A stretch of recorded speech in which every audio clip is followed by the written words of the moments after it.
Kai was a lonely Giga-Chad who was forgotten by humanity when demons took over his world. However, when he rescued an overpowered angel from prison, she fell in love with him and started helping him to save the world, so they could finally smash. Everything started when Kai saw a hot chick named Rini tied up in chains. Since she had wings, he assumed she was an angel. But he changed his mind because angels weren't meant to be as bouncy as that. When the poor girl sensed him and begged for help, he began to wonder why a being like that needed him, and he got pissed because humans had been at war with other races.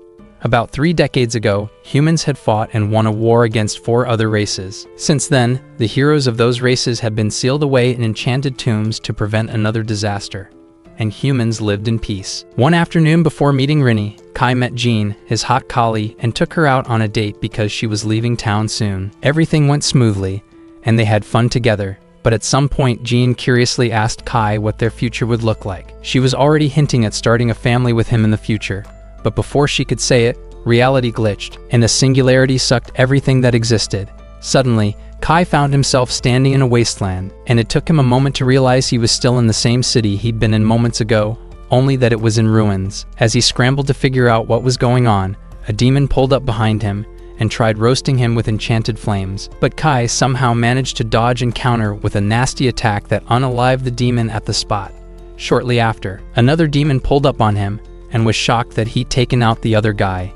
He realized that Kai was armed and dangerous, so he wanted to take him out fast. But before he could strike, Saki and Ash, Kai's old colleagues, showed up and distracted him with a stun grenade. Then they escaped with Kai, and Kai noticed that neither of them remembered who he was. Even after he mentioned their military unit, Saki told him that no such thing existed and added that she was part of the human rebel army instead. Shocked, he learned that humanity lost the war against the other races about 3 decades ago and is now hanging by a thread as other races have taken over the cities. Soon, they arrived at an underground city, which served as a haven for humans, and Saki explained that they staged military operations from there to fight back against the other races. Hearing this, Kai got curious and asked why humans lost the war, so Saki explained that the demons were unstoppable when they attacked in groups. He then asked about Prophet Sid, the hero who had won them the war, as he remembered, and was surprised that his comrades didn't know who that was. Soon Jean arrived, and it turned out that she was the commander of the resistance army in the country, though she was pretending to be a boy. Kai was relieved when he saw her, but his heart was shattered into a million pieces when she said she didn't know who he was. He then tried to gain her attention by telling her about all the good times they'd spent together, but to no avail. When he asked why she was pretending to be a guy, Ash intervened and prevented Kai from getting locked up. That night, he spent the whole time checking the history books, and he noticed that there were no records of him or Sid anywhere. Since Sid didn't exist, and humans never won the Great War, he felt that the graveyards built to contain any threat to humanity wouldn't exist, but he was shocked to find that they existed in the history books. So the next day, he borrowed a military vehicle and drove all the way down to the site to see things for himself. When he got there, he entered the tomb and found Prophet Sid's weapon shining in the dark.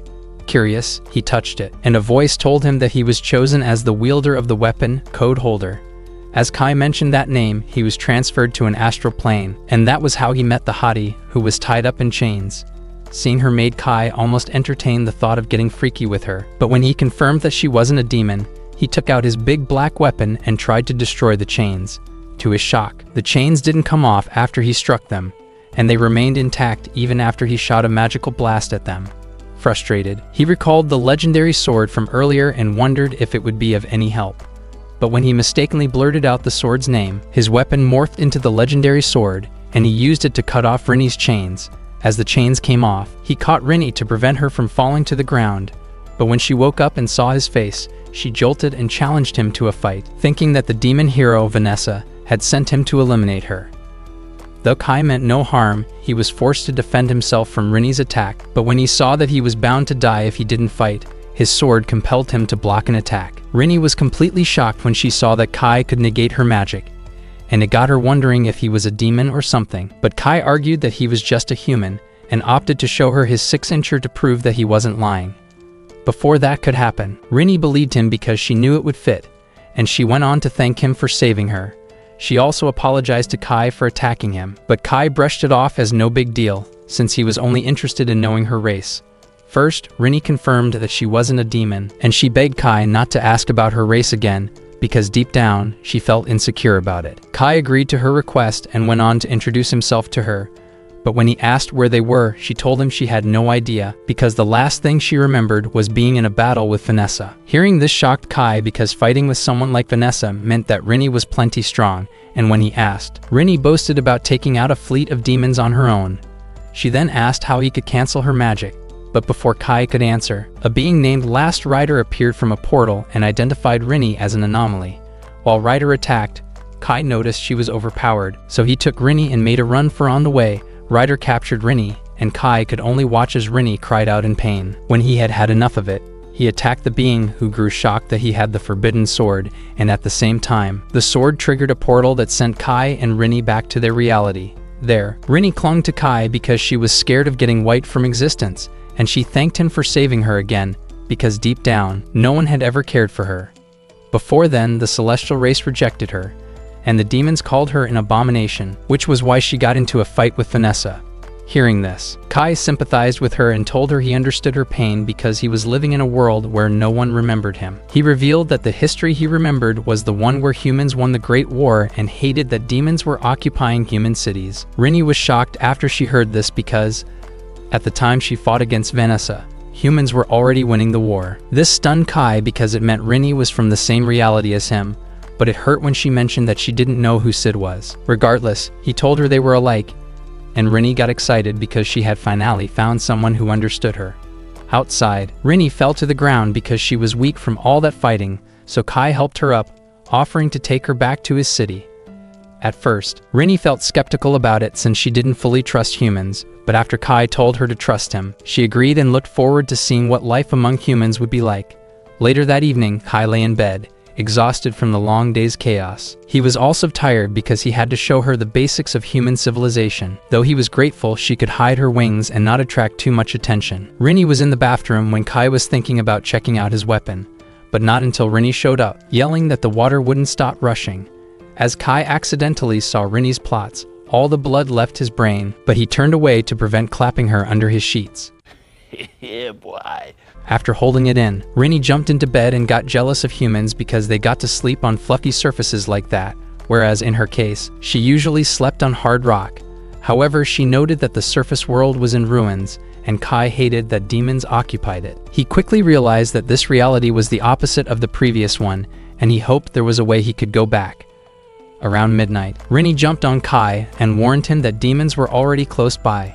Just like that, the city was placed on red alert, and civilians ran for their lives to avoid biting the dust. Rinny joined Kai to check the situation outside, and she became scared when she saw all the terror in the city. But Kai told her he had to dip because he believed he was the only one who could play Sid's role in this world. In the meantime, Ash and Saki's unit experienced difficulties facing off against a demon, not until Kai showed up and prevented one from tearing Saki apart. She was shocked because he could take a demon down in one strike, but when he was cornered, Rinny used her powers to protect him. After that, Ash and Saki asked how Kai could fight so well, so he told them he came from a world where humans had won the war against the other races. Hearing this, Saki told him to come to their military base, but when he got there, the military officers didn't take him seriously because they thought he was lying about being from another world. Jean, on the other hand, got curious about him and asked what kind of relationship they had in his world. But since Kai couldn't exactly say they used to smash, he revealed her father's and grandfather's names, and it caused Jean to end the meeting abruptly. Later that night, one high-ranking soldier, Fallon, summoned Kai and Rinny to have a word with Jean. Getting there, Kai saw Jean's feminine side, and was spot on that he knew she was a woman all along. However, Jean told him she didn't believe him entirely, and that she only summoned him because she'd like to use his knowledge and skills against the demons. When Kai asked what she was up to, she revealed that she planned to strike the demons and take their city back, even though victory seemed impossible.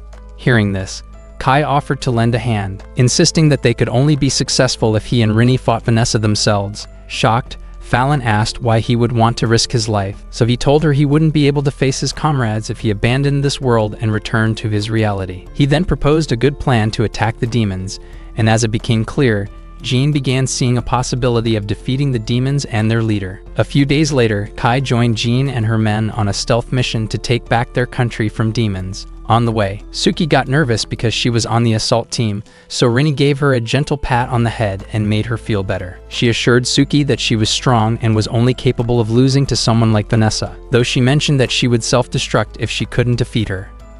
Concerned, Saki told her not to do it, while Ash mentioned that he was worried about the whole mission. He feared they would be attacked on the way since they were moving in large groups, but Kai assured him that nothing like that would happen since demons were sensitive to magic, and humans didn't possess such. As time went on, all the soldiers rendered his vows at a spot, and Jean gave them a daring speech that raised their morale to fight. At her command, the soldiers charged, and they were shocked to see a bunch of demons flying outside Vanessa's building. As a demon prepared to strike, Kai charged into the front lines and used his weapon to blow it to bits. But when more demons were showing up from a portal, Rini used her magic to power up his weapon, and he took them out with one deadly shot, leaving everyone speechless. When asked, he claimed it was a bullet from his world, when in reality, he only said that to prevent them from finding out about Rini's magical abilities. Before long, Rini sensed enemy presence in the building, so she told Jean, who then assigned her men to mount strategic spots and prevent any demon from escaping. As they all charged into the building, Fallon got curious and asked Kai about the shot he took earlier. Apparently, she found it weird that he hadn't pulled the trigger and thought that Rini had something to do with the shot. Kai remained quiet the whole time and realized a bit too late that a demon was being summoned behind his back. When the demon attacked, Fallon volunteered to stop it herself and urged everyone to go on without her. On getting to the next room, Rini detected strong magic, and it hit Jean before she could warn her. Surprisingly, Jean came out unharmed because she was wearing an elven garment underneath her armor, and it was known to resist magic. She then opted to face the demon before her and urged Kai and Rini to proceed till they found Vanessa. Getting upstairs, Kai gave Ash and Seki enchanted armbands, which would help cloak their presence in case of any wandering demons. Even after they wore them, Seki got terrified when a demon pulled up, and she almost blew their cover when she reached for her gun, but Rini told her to stay quiet. As the demon walked away, they managed to enter the building's control room, where Ash and Saki promised to turn off the lights in case Kai's fight against Vanessa got compromised. Afterward, Kai left the control room with Rini, and they were shocked when the building's motion sensors went off. They entered another room, hoping to reach Vanessa as fast as possible, but they were shocked when they saw a pack of demons waiting for them. One of them promised to enjoy Kai as a healthy breakfast, but before Kai could make him eat those words, Rini flew him to the other side, insisting that he went on without her. She sealed the room with ice before Kai could say anything and promised that she would catch up with him in no time. As he left, the demons noticed something off about Rini because she was partly a demon, angel, elf, and several other races, and they started asking if 5 dudes from different tribes clapped her mother. When Rini heard this, she lost it and activated her powers to teach them a lesson. All the while, Kai made it to the top floor and was shocked because he saw that Vanessa was hot and he knew he would lose gallons if he made the wrong move. Vanessa saw him and got a little excited because he was tall and fit, and she figured he would fit, so she told him to take everything off. Meanwhile, Jean faced a tough demon on a lower floor and managed to keep up with him because of her elven garment. When she spotted an opening, she took advantage of it by using an enchanted arrow to take him out. However, she became a bit weak because the previous attack took a toll on her body, and the dying demon noted that her life force would be drained away if she kept using enchanted weapons. Jean told him she was up for it and finished the job by stabbing the demon's face. Before she knew it, a 3-headed demon charged at her from a higher floor, but Fallon showed up in a flash and kicked the demon away. Jean was relieved to see that Fallon made it, but she realized that she needed to continue the fight and make sure to buy enough time for Kai to do his thing. Back on the top floor, Kai told Vanessa that he would not strip because he wasn't a soy boy that fell for cheap OnlyFans models.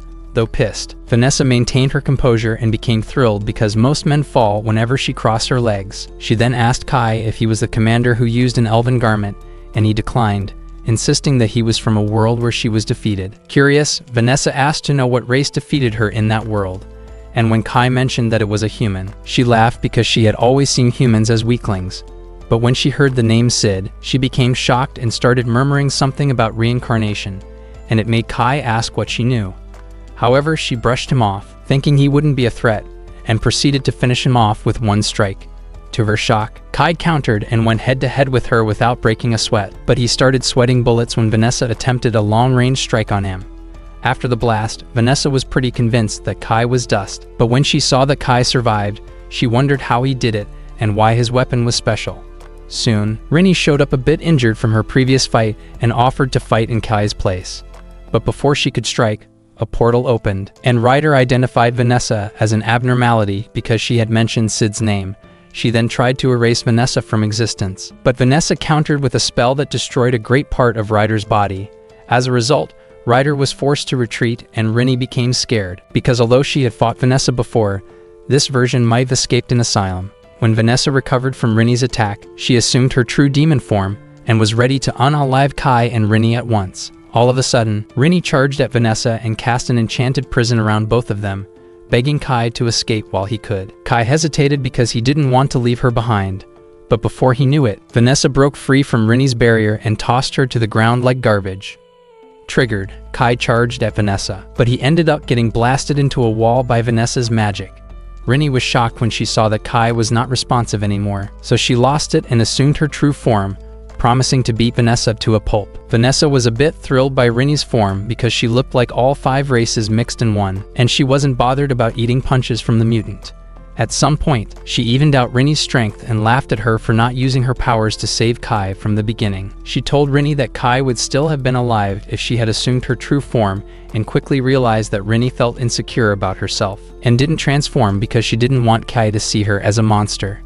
Hearing this pushed Rini to tears, especially because Kai was very dead, so she held Vanessa one last time and triggered a self-destruct spell. As the curse flowed out of her body, it entered Vanessa and caused her to die slowly, but before Vanessa could bite the dust, she triggered a hex she had placed in the building ahead of time and countered Rini's spell. Shocked, Rini fell to her knees, devastated that she couldn't live with herself now that Kai was dead. She shed tears, feeling sorry for not saving him on time, and she didn't react when Vanessa tried to take her out with a nasty fire attack. After the smoke cleared, Vanessa was shocked when she saw Rini in Kai's arms. Like a Giga Chad, Kai smiled and told Rini to stop crying because he was grateful she had bought him enough time to recover. Rini thought she was dreaming because she was already sure Kai was dead, so she hugged him tight and made sure he was real. Vanessa, on the other hand, questioned how he managed to survive her strike because no human had ever survived her explosive magic at close range. But Kai remained quiet, knowing that the only reason he was still breathing was because of his sword. He then challenged Vanessa to another fight, but she felt insulted and summoned a gust of wind that almost set Kai off balance, while he blocked. Vanessa told him that humans were useless, and that she only acknowledged heroes from the other races as true warriors, unlike humans, who possessed no strength. Hearing this, Kai replied that he had no desire to become humanity's hero, only that he wanted to show her humanity's fighting spirit.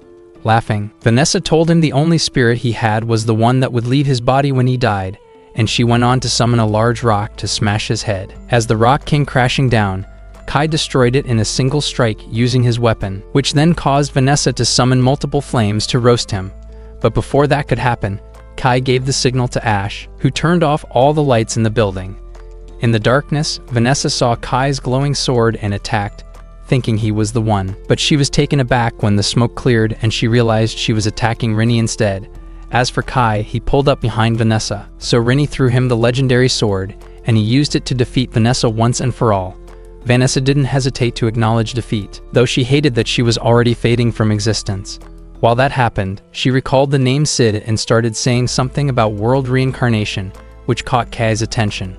When Kai asked her what she knew, she told him Sid knew world reincarnation was possible, and that someone had caused the phenomenon to occur. She believed that the culprit must be one of the other 3 heroes, and told Kai that Sid had entrusted the legendary sword to her to keep it safe. She also told Kai that the sword was the only key to correcting the world, but Kai found this hard to believe because the history books taught him that Vanessa and Sid were enemies. Though Vanessa admitted that she hadn't seen Sid eye to eye, she revealed that there were past events that Kai didn't know about. She then spoke of a forbidden code hidden somewhere in their reality, and advised Kai to prepare for tougher battles ahead. Before she vanished completely, she told Kai that if they met again, she'd face him as a succubus and up her game so he'd cream himself and fall for her. After that, Kai fell to the ground, weak from all the magic he had used, but he was grateful that the battle was over. Within seconds, word spread to the other soldiers that Kai had won the fight, and everyone became happy because it meant they had their city back.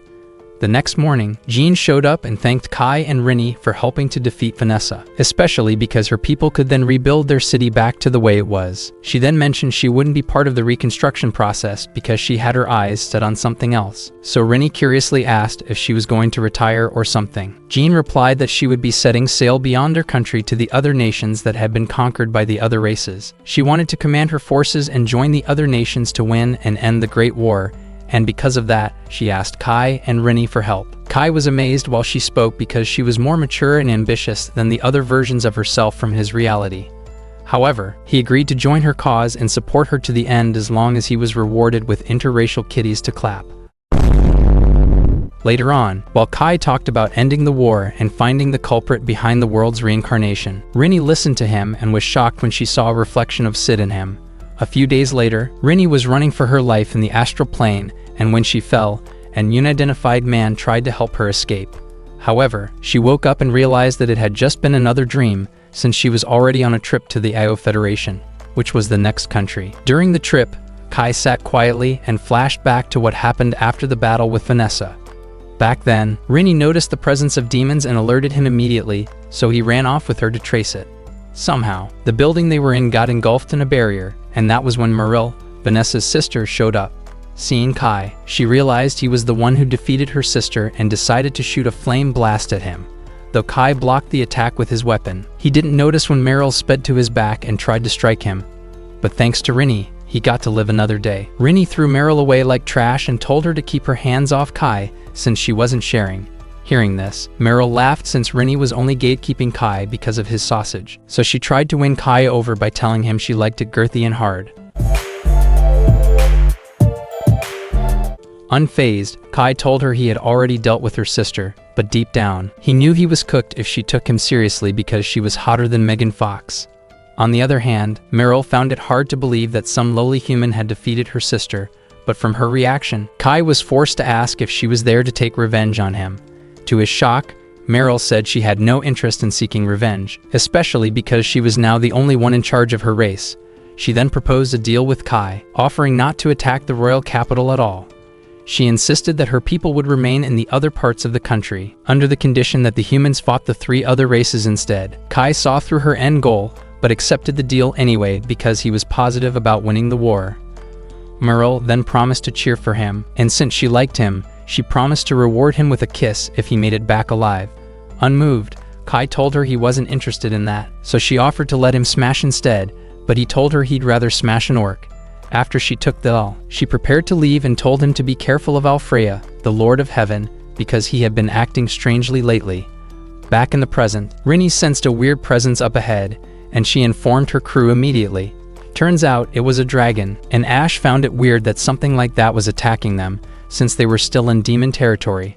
Without wasting time, some men mounted the machine guns on their armored tanks, but the bullets weren't enough to stop the dragon. 2 vehicles from the convoy took a hit, and because of that, Kai and Rinny had to face the dragon to minimize further damage.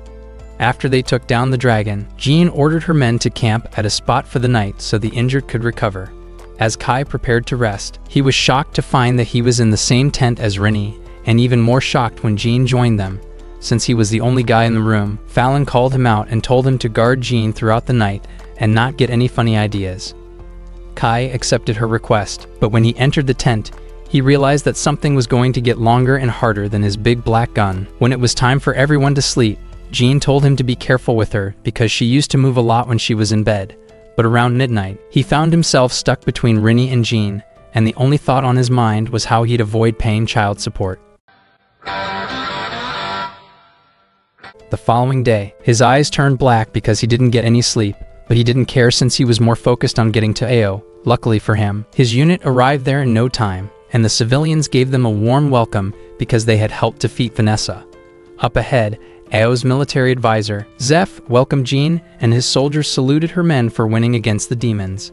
After that, Jean cut to the chase and asked for an audience with Ao's military commander, Dant. So Zeph led the way to their military base. On the way, he explained that Dant was a narcissistic leader who often saw himself as an emperor and begged Jean to put up with his nonsense. At Dant's door, his hot assistant, Kobairi, led them in, and Rinny got a weird feeling about her, though she stayed quiet about it. When Jean entered the office and introduced herself, Dante took offense, claiming she had taken too long to see him. Jean replied that she encountered a dragon on the way, but Dante brushed her off and asked why she came. Shocked, Jean tried to understand the question, but Dante went on to accuse her of wanting to take over his country since she was successful in defeating the demons on her end. To this, Jean replied that she only showed up because his country requested her help with the war, but Dante claimed it was his useless subordinate who made that call. Though he hated that she was there, he agreed to work with her because he didn't want to lose his lands to the celestial race. Before the meeting ended, Jean proposed a deal that he would let his people decide who would take credit for winning against their enemies. Because others were in the room, Dante was forced to agree, and after that, Jean held a strategic meeting concerning how they'd attack the Celestials. Since no one knew where the hero of the Celestials was, Jean offered to lead the search, and it shocked the soldiers from Io because a high commander would never volunteer to do such a thing, though they liked her for it. The following day, Jean led her men out for the search while Dante stayed back and wondered why she would risk her life like that. He opened up to Kobari about it, but she glazed his ego and told him a true commander was supposed to lead from the rear. That evening, Jean returned from her search, and although she didn't find everything she was looking for, she proceeded to draw a map that would help in her mission the next day. During the meeting, the soldiers were surprised by how smart she was, and it pissed Dan off that his men were influenced by her courage. In anger, he received unverified intel from Kobari and decided to act on it so that his men would see him as someone worthy of respect. That night, he summoned Zeph and told him to prepare for an expedition, but warned him against telling Jean about it. So the next morning, when Jean's team woke up and noticed Dante's absence, Rini sensed something was up and revealed she suspected that Kobari wasn't human. A few days ago, Lord Alfreya was influenced by Ryder to attack and imprison the great elven elder Mary. Back then, Mary's subordinate, Raren, managed to escape, but she fell from the celestial palace in the clouds and took some damage.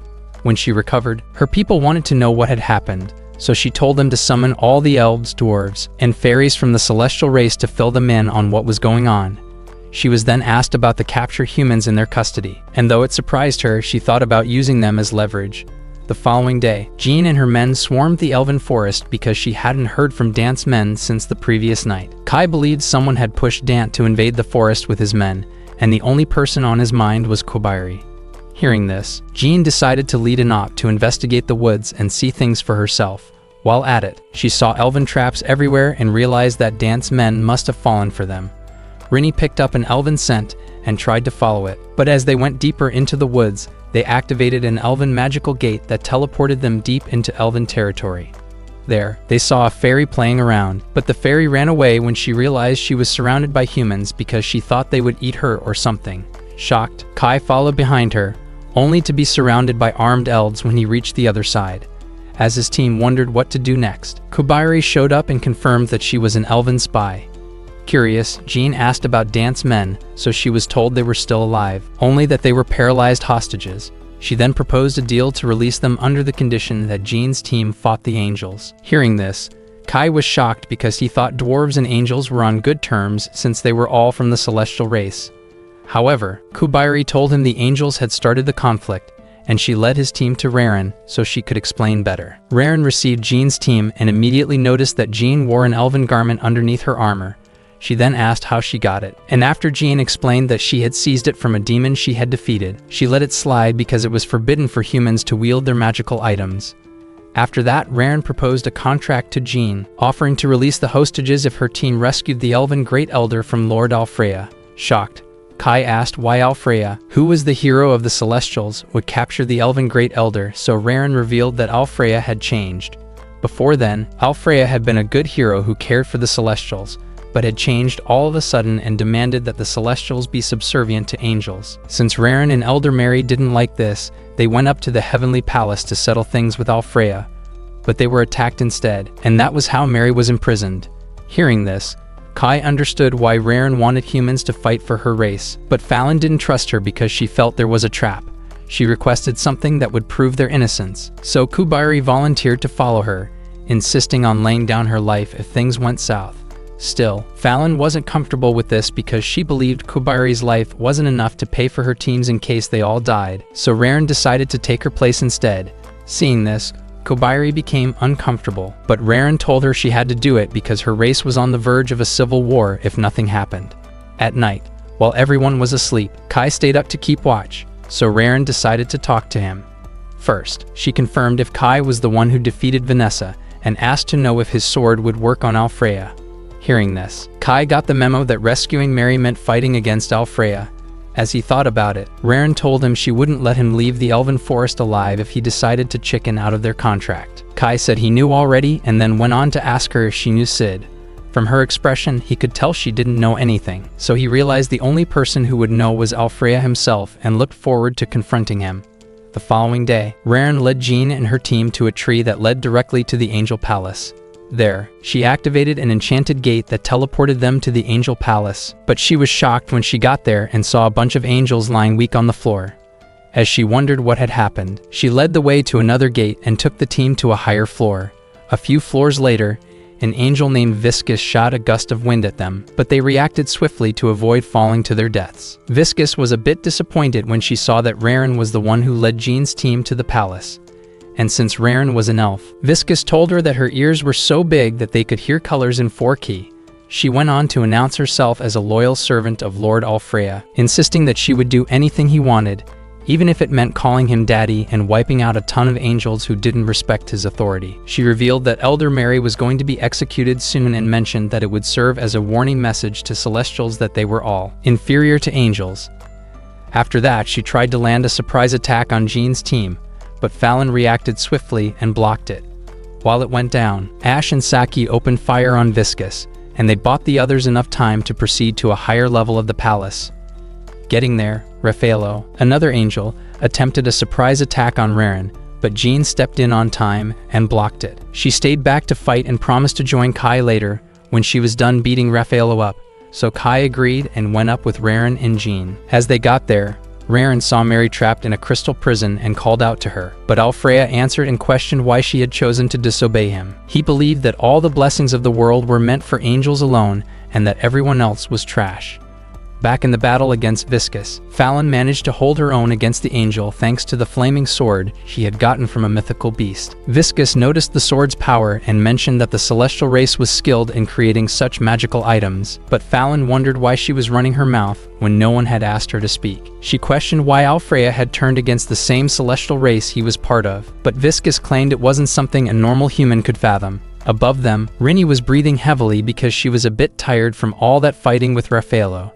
As the smoke cleared out, she noticed that she hadn't dealt enough damage to Raffaello and got pissed when she realized that Raffaello had been taking it easy with her. Above them, Alfreya announced that he wanted to execute Mary, but after he said that, Raren told him he had no right to lead the Celestials. Pissed, she charged at him, swearing to unalive him. But she noticed a bit too late that Alfreya had already prepared a surprise attack for her. In a split second, Kai activated the powers of his sword and saved Raren's life, making Alfreya wonder if he was an elf pretending to be human. When Kai mentioned that he was human, Alfreya became confused and asked why he would defend an elf, so Kai told him he had a contract with Raren, which would go sideways if she lost her life. After that, Alfreya noticed Kai's glowing weapon and asked about it, so Kai told him it was what he had used to defeat Vanessa and even bragged that it had the power to defeat Alfreya. Hearing this, Alfreya laughed and mocked Vanessa for losing to a human, but Kai compared him to her and said that, unlike him, Vanessa wasn't trying to unalive her subordinates. To this, Alfreya mentioned that his actions were justified because he felt better than everyone, and he didn't feel the need to have any subordinate who thought otherwise. While he was talking, Jean readied an enchanted arrow and shot it at him, and even though he managed to block, it dealt some damage to him. That was when he realized that Jean was using an elven bow, and it dawned on him that she was sacrificing her life force to wield such power. So when he called her out on it, Kai was shocked because he hadn't known, but Jean said she didn't care because the only thing on her mind was taking down Alfreya. She then drew her bow again, but as she was about to shoot, Alfreya shot her with an overwhelming energy blast that caused an explosion. As the smoke cleared out, Alfreya was shocked to see that she was still standing, and that was when he realized she had an elven garment underneath her armor. He found it irritating that a human could use items built by members of his race and decided to finish her and her team off with a lightning strike. But when he did, Raren erected a powerful barrier that protected her team, and she went on to release Mary from her prison. On the way, Alfreya noticed and shot an enchanted spear at her, but Kai arrived and blocked it before it could pierce her chest. He gave Raren the opening she needed to break Mary from her prison, but when it was time to get her out, his weapon shattered on the crystal prison. Shocked, Raren wondered how Alfreya could imprison someone as powerful as Mary and still use so much magic to fight. As she thought things through, she assumed he had gotten some sort of power that had caused him to change. However, Alfreya revealed his new subordinate, and when everyone saw that it was Ryder, they were left speechless. Below that floor, Rini was finding it hard to finish Raffaello off because he was just too cracked in combat. Raffaello hit a nerve when he pounded her with his hammer, so she returned the favor with a lightning-infused punch that shattered his armor upon contact. Below that floor, Fallon was still in a fight against Viscus, and she had support from Ash and Saki to keep up with the Angel's speed. At some point, Viscus fell victim to a trap set by Fallon, and she stopped fighting when she knew she was had. At the same time, Raffaello gave up on fighting against Rini and told her to join her mates because he had always wanted someone to stand up to Alfreya. Viscus said the same thing to Fallon when she accepted defeat and begged her to apologize to the injured angels, but Fallon refused and decided to spare her life since she hadn't taken their fight seriously. Back on the top floor, Alfreya ordered Ryder to unalive everyone, so Ryder attempted a magical attack that sent Jean flying into the sky. To her luck, Rini showed up and caught her, but when she shot Ryder with an arrow, she grew disappointed because it dealt no damage. A while later, Kai confronted Alfreya and asked if he was the one behind the world's reincarnation, but Alfreya said he didn't know anything about that. Kai then asked him if he knew about Sid, and noticed that Alfreya was having a headache when he tried to remember who Sid was. To everyone's shock, Ryder attacked him and called him an anomaly for mentioning the name Sid. She activated the Zero Code, and everyone watched as he was erased from existence. After that, Ryder opened a portal and left the palace, making Kai wonder if the fight was over. As he jinxed it, another portal opened in the sky, and Alfreya showed up looking different. His voice had changed as he mentioned that he was Alfreya's avatar, and as he downloaded his memories, Kai figured out that the same system override had been used back in his reality. Before he knew it, Alfreya channeled a huge amount of magical energy and landed a nasty attack on Rini. Though she managed to block it for a while, the energy blast grew too powerful, and it caused everyone to fall to the ground. Seeing this, Raren was shocked because Alfreya had just channeled magic without using his magic items. She then yelled at him to snap out of it because he was draining his life force as he was using that forbidden magic. However, Alfreya replied with a long-range energy blast that shattered almost all the defensive walls she had erected. When he saw that, he charged at Raren to finish her in one strike, and he ended up shattering all her defensive walls in one sweep. It shocked her that Alfreya could stab her, and she got lucky when Alfreya wanted to finish the job because Kai was there to save her. While Kai held Alfreya off, he told him to snap out of it because Raren had always looked up to him. But when Alfreya refused and called Raren a weakling, Kai decided that he was going to beat some sense into him. While they clashed swords, Kai noticed that Alfreya's weapon kept regenerating when it got damaged, and he figured it was what helped him nullify Raren's barriers. He confronted Alfreya about it, and the angel ended up boasting that mere magical items couldn't stop his power. To show that he meant business, he tossed aside his magical items and channeled a huge chunk of magic into his sword to fight Kai. During the fight, Alfreya focused on heavy strikes, so Kai took advantage of it and responded with speed attacks. When Alfreya noticed, he abandoned his weapon and activated a spell that made the Angel Palace collapse gradually. Seeing this, Raren got pissed and decided to infuse her magic into Jean's bow while Kai kept Alfreya distracted. Once Jean's bow was all charged up with magic, she took a shot at Alfreya that dealt heavy damage to him. As Alfreya tried to recover, Kai took advantage of an opening and landed a brutal punch on his weak side, which caused him to expel all the forbidden magic in his body. While on the floor, Alfreya started to regret all that he had done, and since the palace was bound to fall, he told everyone to run for their lives. Still, Raren held on to him, and he told her that he didn't deserve to be adored by someone like her. As he grew weak, the magic that had kept Mary bound to her prison depleted, and she was set free. Meanwhile, Alfreya revealed that he had received something from Sid in the past, because back then, Sid had told him about something that existed when it wasn't supposed to exist. Hearing this, Kai got confused and asked Alfreya to explain what he meant, so he told him the cause of the world's reincarnation was hatred. By this time, the damage to Alfreya's body had worsened, and since he was fading away, he told Kai to eliminate the hatred that lurked in the world. As he faded away, Mary used her powers to preserve what was left of the palace from falling to the ground, while Raffaello apologized for all the damage he had caused. He mentioned that the angels were powerless against Alfreya, which was why they couldn't do anything but obey him. Hearing this, Kai curiously asked to confirm if Alfreya had changed only when he started talking to Ryder, so when Raffaello said yes, Kai wondered why Ryder had attacked Alfreya since they were supposed to be buddies. He recalled that Rini had been attacked too and started asking himself if she would be attacked again. Later that day, Rini had a dream about Ryder, where Sid tried to help her escape. When she woke up, she was scared, so she hugged him and wanted to squat on his sausage to feel better, but Jean entered and ruined everything. Apparently, she saw Rini's wings and wanted to know the truth about her, so when she asked, Rini opened up to her about not being human or from any of the other races. Kai then apologized to Jean for keeping everything a secret and mentioned that he had only done it to protect Rini. The following day, Jean and her men appeared before the celestial leaders to agree on a ceasefire between themselves. Mary proposed that no human would be allowed into the elven forest for a year, and she said the same thing about her people entering human cities. Jean agreed to it and promised to make the EO Federation abide by it. Before their meeting ended, Mary gave Jean's team a box of gifts, which included Jean's repaired elven weapon and magic-infused bullets for Kai. Kai was shocked when he got them, while Raren bragged that she was the one behind it because she knew he used bullets like that in combat. Kai thanked her for it, but Mary told him it meant nothing because he had helped to defeat Alfreya and prevent their race from plunging into a full-blown civil war. Curious, she asked Jean if she was going after the spirit race next, but Jean refused to mention any details of her plan for safety reasons. Regardless, Mary reminded her she'd need to pass through the celestial forest and fields to get going and suggested giving her a guide to make her trip smooth. Hearing this, Jean spotted that there was an ulterior motive to the offer, so she asked Mary about her true intentions. Mary told her she only wanted to know what had happened to Alfreya and mentioned that he had started acting strangely when he confronted an intruder. About 10 years ago.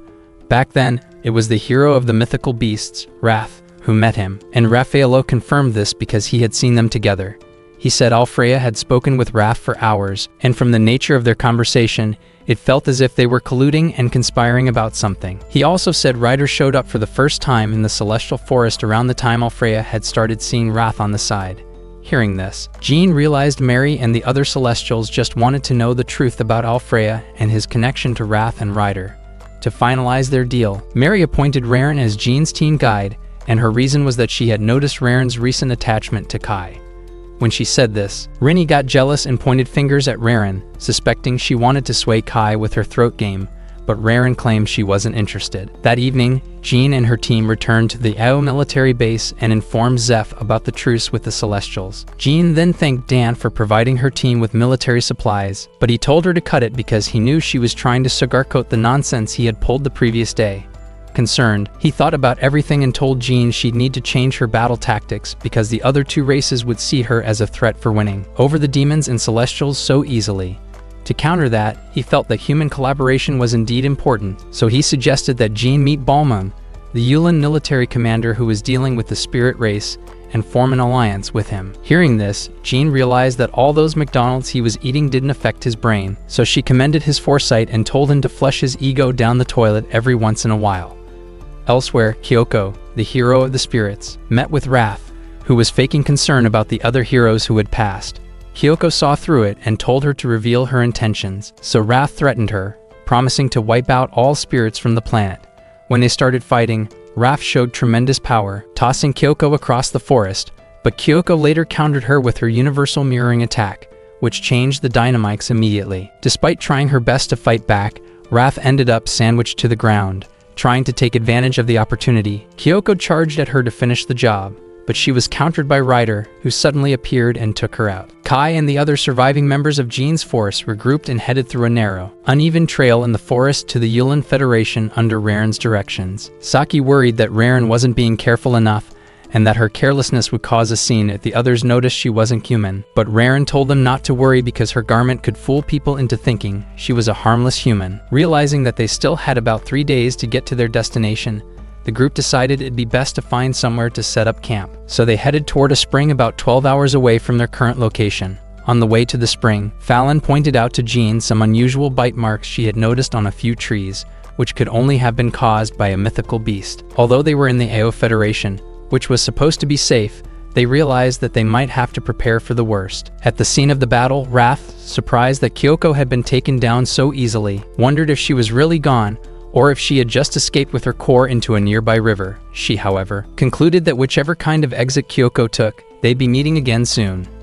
At the healing springs where Jean's forces arrived, they set up their tents and tried to get some rest, while the others headed straight for the springs. Rinny felt weird being allowed into the springs before most of the other girls, but Jean assured her that she had earned it since she also aided in defeating the hero of the Celestials. A while later, Raren and Rinny got into a quick argument because Rinny's milkers were giggity, and it made her look like a succubus. While Rinny defended herself, she noticed that Raren was a flat board and called her out on it. But Raren told her she liked being flat, because flatter meant she could be flipped and tied up by Kai in any position. However, Jean got tired of their petty whines and told them about her discussion with Kai regarding world reincarnation and the code holder. Kai had told her how clueless he was about the topic, leading her to conclude that his weapon must have been made by some higher beings. She tried to make him aware of the dangers entailed if he kept using it, but it only made him redirect the concerns back to her. Similarly, she had also refused to stop sacrificing her life by using elf items. Their conversation quickly spiraled to Ryder, who was starting to become more of a threat than ever. Together, they brainstormed about where it could have come from, because Kai clearly stated that there had never been any record of it back in his world. They ended up assuming that it probably just existed as a spectator to the heroes, and what triggered it to switch from monitoring to assault mode was probably Sid, who didn't exist in their current world. Wondering what kind of relationship Ryder had with the other heroes, they both concluded that they had to keep facing it to end the Great War of the Five Races. Jean's revelation enlightened the girls to the fact that they now had to be wary of Ryder whenever they fought a hero. Suddenly, they felt an earthquake in the ground, so some soldiers mobilized and found out that it was a mythical beast that attacked. Immediately, Fallon and Kai joined the soldiers to take out the beast, and while they were at it, they noticed it possessed a certain level of battle intelligence, making it tougher than the mythical beasts they were used to fighting. As a result, they used a stun grenade to confuse the beast and then commanded their men to retreat. After their temporary retreat, the group decided to ambush the monster and take it down for good this time. Catching up to it, they surrounded the creature and began carrying out coordinated attacks aimed at destroying its atrophied magic organ located on its forehead. Everything went according to plan for a while until the monster sensed Rinny's unique aura and tried to attack her. Kai intercepted the strike, risking his life in the process to save her. Raren then used her magic circle to teleport it to the Purgatory Flower Garden, where it was burned to ashes. Kai had been severely injured while trying to protect Rinny, so the team immediately patched him up and rushed him to safety. Later, in the tent where he and the rest of the girls had fallen asleep, he heard a voice calling out to him from a dream. When he woke up, he realized that Rinny and Jean had also heard it. Together with Raren, they headed toward a building deep in the woods where they felt the voice calling from. When they arrived at the front of the structure, the voice called out to them again, telling them that they had found the center of the world and urging them to proceed inside. At the front of the old building, the voice told them not to be afraid, and that only those who had been chosen by fate would be welcomed in. Given that Raren was the only one who didn't hear the voice, Kai ordered her to stand guard outside, just to be safe, while the others proceeded into the building. On their way in, Kai remarked on the similarity the passageway bore to the graveyard, and Rinny also pointed out the strong energy wave she felt coming from within. She stated that although it seemed similar to magic, she was sure it wasn't. After walking for a while, they noticed a light toward the end of the passageway and advanced toward it. Entering the room the light led them to, they heard the voice again, but saw nobody around. Confused, they asked where it was coming from, and it directed their attention to a huge statue in the center of the room. They panicked, but the voice told them they had no need to be afraid of it, since it was clearly powerless already. It introduced itself as an existence from the world where the Great War of the Five Races had ended and told them it had been waiting for the moment when someone eligible enough to take Sid's place in the new world would come visiting. Kai was shocked to learn that the being knew Sid. It even responded that if he looked closely enough, he would be able to figure out where it was from.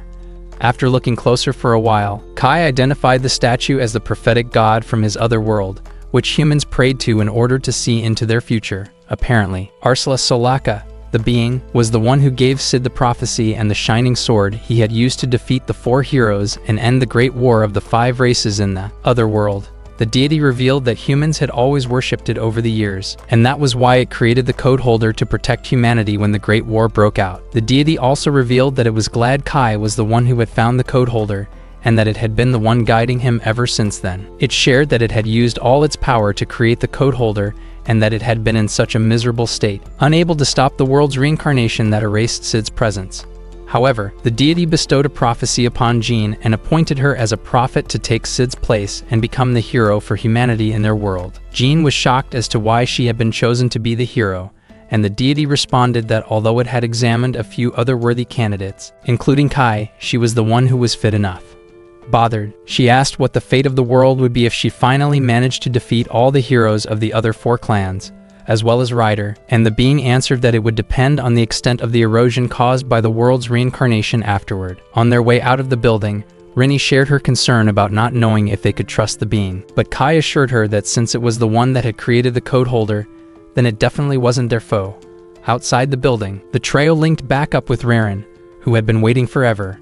Raren tried to find out what took them so long, but Jean only told her they met a stone statue, leaving out the detail where she had been appointed as a prophet. Since she belonged to another race, Jean couldn't risk her gaining important intel on humans about the Great War. While they traced their steps back to the camp, Kai assured Jean that he would do everything in his power to support and stand by her through the war to ensure that humans won. Jean pointed out that the prophecy didn't really matter to her, and that she would just ensure they did what they had to do. Amazed by her words, Kai told her that she was just as rigid even in his other world, and that was something he really liked about her. Probing him about the type of relationship they had in the other world, Kai told her that they were good friends who grew up together and became homies. She asked if he would also like to be her homeboy in this world as well, and he agreed. After they regrouped with the rest of the team, they continued their journey toward the Yulin Federation. Inside the moving vehicle, Raren tried to give Kai some medicine she made from rotten strawberries, but Rinny objected, claiming that she wouldn't let him drink something she knew would taste no better than tonic water. Rinny made her drink it to prove it, but Raren almost passed out from the dosage of her own potion. Still, she insisted that it would help heal Kai's injuries faster. During their argument, they sighted a structure that resembled a graveyard in the distance. As they stepped out of their vehicles to scout the area, they ran into a bunch of spirits that surrounded them and started attacking. Although the attack power of the spirits was low compared to other monsters, they proved to be formidable opponents as they kept multiplying, forcing the forces onto the defensive. Suddenly, Lord Balman arrived with his troops and attacked the spirits, clearing the path for Jean and her forces. Little did they know that the spirit monsters had converged into a single huge form. While both troops tried to catch up, the monster made a move again, this time trying to engulf them all as it formed a barrier over them. Kai and the rest tried to blast their way out, but the monster kept regenerating, keeping them trapped within. Just then, Kai got an idea and loaded his gun with a special dwarven-made sacred light bullet, which he fired at the monster. The bullet cleared a path that they all used to escape. Balming led the team to a suspicious-looking lake in the area, which he revealed he had come to investigate since it had just appeared there all of a sudden. Taking a look at it, Rinny told them it wasn't a lake but a spirit, and it shocked everyone when the lake transformed into Kyoko. Kyoko attacked them with her universal mirroring skill, and it left everyone shocked because of how powerful she was. Kai managed to slash her with his weapon, while Balmung and his squad used their fire attacks to demobilize her. Even after that, Kyoko gave them the middle finger and landed a nasty attack on them as if what they did was nothing. Kai managed to block the attack with his weapon, and it made Kyoko realize that he was wielding the code holder. Curious, she questioned him about it, and the fact that she could speak human language shocked everyone because it was believed spirits were incapable of speaking. Meanwhile, Ryder got notified about Kyoko, who had just made contact with Kai, and while Kyoko talked about how similar Kai was to Sid, Ryder appeared through a portal and tried to wipe Kyoko from existence. However, Kyoko proved impossible to defeat as she split herself into multiple pieces and attacked Ryder. The attack dealt so much damage to Ryder that she was forced to retreat to recover. In her absence, Kyoko proposed a temporary truce with Jean's team because she wanted to rest, but Balming got offended and asked if she was taking his military unit for a joke. He reminded her that she was the one who attacked first without warning, and that she was a mindless goat for running away. However, Kyoko told him she had no choice but to fight because she thought they had come to attack her while she was recovering. After Kai heard this, he became curious and wondered what could have put someone like her in a weak state. So Kyoko revealed that she had fought Wrath earlier and mentioned Ryder's involvement in it. She told everyone that the 5 races only wanted to protect their kind, but Ryder, who belonged to no race, existed only to cause danger to the world. She then revealed her intentions of checking out the graveyard she was once locked in, but the issue was that she didn't know how to get in. Kai, who had been in a graveyard before, agreed to take her, and both sides decided to travel together. Getting there, they found out that as they went further, the building looked unsettling because the walls were covered in strange markings that glowed faintly. As time passed, they reached the central hall, where Kai's weapon began to glow. After that, a faint sound came from it, and everyone was shocked when they learned that it was Sid's voice. Sid apologized for not being able to save Rini back in his world, but begged Kai not to make the same mistake he had made. Right after that, a bright light shone from Kai's weapon and hit the ceiling, and before anyone could move, they were transported to an astral plane. There, Rini led them forward, claiming that she could sense a large amount of magical energy not too far away. As everyone followed her, they met a petrified Alfrea, and it didn't take long for Ryder to appear and accuse them of trespassing. She carried out a quick sorting analysis and decided to terminate the people who responded to the taboo word, Sid, and sent Jean, Farron, Raren, and Balming back to their reality, leaving Kai, Rini, and Kyoko behind. Outside the graveyard, Jean complained about not being able to fight beside Kai and decided that she was going back into the building, hoping to sacrifice more of her life force for the elf's power. But Raren and Balming stopped her and told her she'd just get pumped and clapped by Ryder. They insisted that they needed a plan, but while they came up with ideas, Ryder attacked the people back in the astral plane, and though Kyoko tried her best to solo her, she realized Ryder was on a greater level of power than she was. Ryder kept attacking her and the others, but Kai managed to block her attacks while shielding Rini, who was too much of a chicken to fight. As a result, Kyoko met her and took a bit of her magical power to get strong enough to land a nasty attack on Ryder. When it hit, Kyoko realized that no matter how many times Ryder got knocked down, she would just keep regenerating since they were in her domain. So she devised a plan with Kai to lure Ryder out of the astral plane. Kyoko used her powers to snatch Alfrea's petrified body, while Kai created an exit portal with his sword. Since Alfrea's body was important to Ryder, she charged at Kai's side to stop them. But as she passed through the portal, Kai and Kyoko teamed up and landed nasty strikes, which caused Ryder to fade away. Meanwhile, at Yulin's military camp, Raren forged a weapon that she believed would be effective against Ryder since normal conventional weapons didn't work on it. Within the graveyard, Ryder, who had clearly just been booted out, pulled up again through the portal Kai left open. This time, Ryder possessed more power and bloodlust and introduced herself as Ryder Aspect 2, telling everyone to get ready to get clapped hard. This time, she looked pissed, and when Rini saw her face, she got scared and realized that all those dreams she had about Sid were memories of her past. It turned out Sid had only been trying to protect her from Ryder in the astral plane, but even when he fought with the legendary code holder, he wasn't strong enough to prevent Rini from getting captured. As Rini told Kai about this, he promised to protect her till his last breath. In the meantime, Asla felt sorry about the way Sid passed, because she was the one who chose him, and she felt that Kai was carrying the fate of the world on his shoulders. Back at the tomb, Ryder attacked Kai, so while Ryder was distracted with him, Kyoko took the opportunity to attempt a deadly strike on her, but she failed, because the magical barrier around Ryder canceled everything out. As a result, Ryder took the opportunity to place her in an enchanted cage and tried to wipe her from existence, but Kyoko activated a skill that countered it, which led to an explosion. The impact pushed Alfrea's petrified body outside, so Jean saw it and dashed into the tomb to figure out what was going on. In the meantime, Kai regained consciousness and was quite relieved that Kyoko went all out on Ryder, but all that happiness went down the toilet when he saw that Ryder was still alive and kicking. To his shock, Ryder regenerated her damaged parts and sped off with Rini before he could blink. Outside, Ryder tried to execute the Zero Code and wipe Rini from existence, but the fear of losing Kai and his 9-incher made her repel Ryder's magic with lightning. As she fell to the ground, Kai stepped in immediately to prevent her from getting tied up and clapped from existence, and even with help from Balming and Fallon, he failed to land a good hit. On Balming's signal, the soldiers surrounding the tomb rained bullets on Ryder, while Jean prepared to shoot an arrow infused with Raren's magic. She gave Ryder a nice headshot, and before Ryder could pull the arrow out, it exploded and she fell to the ground. Kai thought that everything was over, and he didn't read any meaning to Ryder's last words before her body gave out, or so he thought. Suddenly, a portal opened, and it triggered another world reincarnation event. While Kai was barely trying to withstand the shockwave, Ryder summoned a dark version of Sid from the portal, leaving Kai completely shocked. In the meantime, Wrath saw that two realities were about to collide, but she vowed to make sure her people survived no matter what. Back at the fields, Ryder became one with Sid, and it triggered Kai to attack because he was fed up with her already. Rini joined the fight too, but while she attempted a lightning strike on Sid, he opened a portal and sucked her in. Pissed, Kai charged at him with multiple strikes to try and beat him into releasing Rini, but he ended up getting countered and tossed away like trash. As he recovered, he looked at Sid and flashed back to a time when he was constantly training in his military unit. Jean wondered why he pushed himself so hard and thought he wanted to be a hero or something, but he told her it wasn't what he wanted. To him, Sid was humanity's hero, and since the Sid he saw before him was a fake, he picked up his weapon one more time to fight. In a single slash, he tore a rift in reality itself, which allowed Rinny to escape from the astral plane to help him. In mid-air, Kai took a shot at Sid with a bullet that shattered his weapon, then charged at him to fight hand-to-hand. While it went down, Rinny picked up Kai's sword and gave it to him so he could use it to finish Sid off. He felt the surge of magical energy rising within him.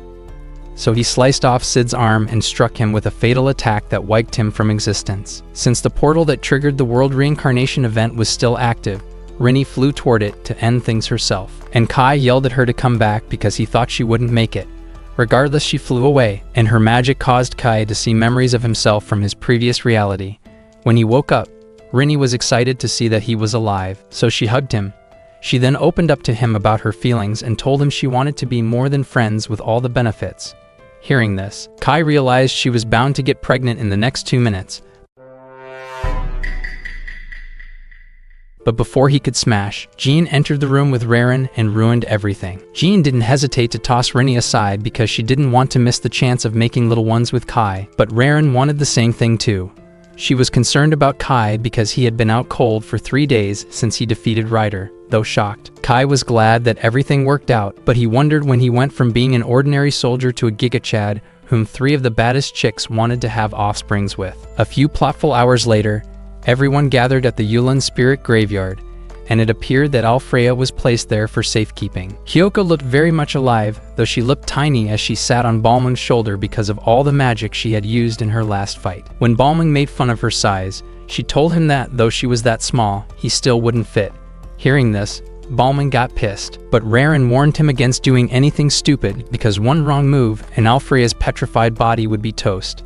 A while later, Kai joined Rinny to see the sunset, and he couldn't help but notice that Alfreya's petrified body was the same as Asla's. At the same time, Asla's body started withering away, and while it happened, she realized that the world's reincarnation would continue and wondered if Kai and Rinny would keep resisting their fate.